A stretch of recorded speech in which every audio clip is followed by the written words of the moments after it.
Hey, this is a video for 9.9, Endangered Species. So go ahead and check out the overview and set up your guided notes. So we have a lot of factors that are contributing to an organism becoming endangered. And an endangered organism or an endangered species is any species whose population may not be great enough to allow it to maintain that population. And that is because there are many mating pairs that may not be present or able to access each other. So we have a lot of exotic species that may be killed or poached for their fur, for designer handbags or clothing items. Tusks and horns may be used for ceremonial purposes or also just as a status symbol. We may have overharvesting of, particularly of plants that may have medicinal purposes. But we may also overharvest different organisms like sharks are harvested or are oftentimes poached for their fins, which is used in shark fin soup, which is a major delicacy in many Eastern European or Eastern Asian countries. We also may have organisms removed from their habitat, like the illegal pet trade, which this Spix's macaw is a blue parrot that is dangerously low and dangerously close to extinct. There are, fewer than 200 individuals left worldwide, and some of them are part of the illegal pet trade. We have organisms that are not able to survive a changing world because they have a lower range of tolerance. So these often are niche specialists. They are less tolerant to environmental conditions changing. For example, climate change, habitat loss, wildfires may disrupt their habitat, and deforestation as well. So to exacerbate the problems from wildfires, we have deforestation, and also urbanization is encroaching in on their natural habitats. So all of these can contribute to a lot of increased competition in the reduced land that is available for these organisms. We also have invasive species, and we just talked about invasive species, but they lead to increased competition for food, for water, for sun, etc. Especially when we're talking about invasive plants, they will definitely be able to outcompete the native plants, and they will be able to outcompete them for nutrients and sunlight. A lot of times they will eliminate these native species, and that is not necessarily because they are preying on them, although that did happen. It does happen. The cane toad does feed on native species and can cause native species to decrease in population. Also, some invasive snakes in Pacific islands, like in Guam, the brown tree snake has eliminated a lot of native birds. Other factors like climate change are making the problems much worse for endangered species, these niche specialists. The habitats are shifting, so the species must migrate in order to stay within their range of tolerance. These habitats are also becoming fragmented, whether it is from sea level rise or from the disruption to these habitats from increased forest fires or drought conditions. Now, in order to protect these endangered species, we want to prevent poaching. And that, especially in areas in the savannas of Africa, there are armed guards in certain areas to prevent rhinos from being poached, for example. There also is legislation. And the major piece of legislation that we have in the United States is the Endangered Species Act. And globally, we have the legislation that is known as CITES, and that is the Convention on International Trade of Endangered Species and Wild Fauna and Flora. Basically, both of these have similar provisions to them, but the Endangered Species Act is helping people to modify habitats to prevent species from going extinct, to minimize the impacts of habitat fragmentation, for example. We also want to protect the habitats, whether it is from national parks or having wildlife preserves or animal sanctuaries. So, for example, if a leopard maybe was kept as a pet and they want to release that leopard, they're not just going to release it out into the wild. They will release it into an animal sanctuary, so maybe it can be bred with wild leopards that can then perpetuate and keep the population of wild leopards going. One major factor or provision of the Endangered Species Act is to indicate the level of how threatened an organism is. So you'll see this if you look, especially if you look on a Wikipedia page for a lot of endangered species, you'll have something like this. Least concern would be something, especially for invasive species. Humans, roaches, rabbits are going to be least concerned. Now, once you get into near threatened, that means that they could become threatened, and this means vulnerable, endangered, or critically endangered. So these organisms are the ones that are really targeted by the Endangered Species Act.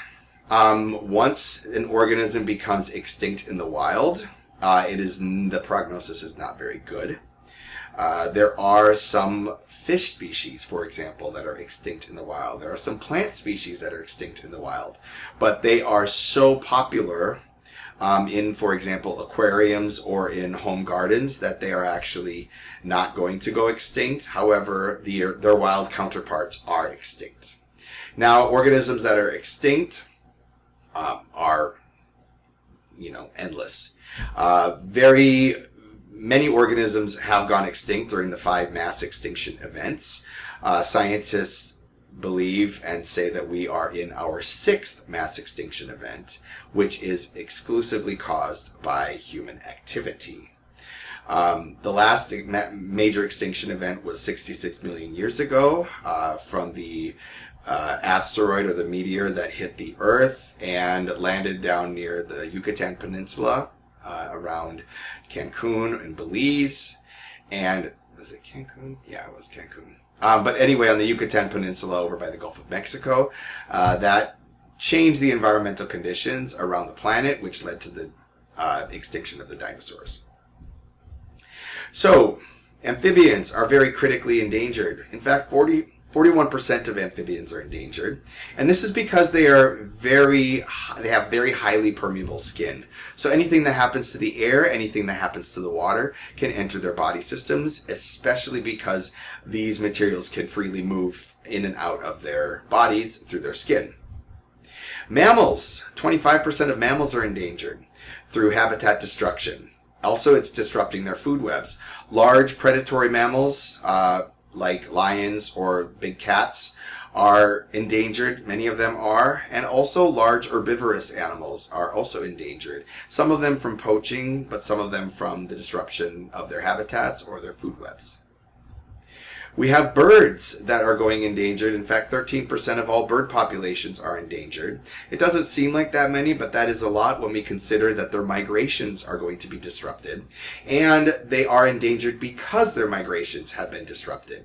Now, this is because of climate change, because of habitat destruction. When you have birds that are flying, some birds might start flying south in October, for example, and they're flying south because their food source may appear at a particular time. Now, if their food source maybe starts appearing earlier or later because of climate change, that is going to disrupt their migration.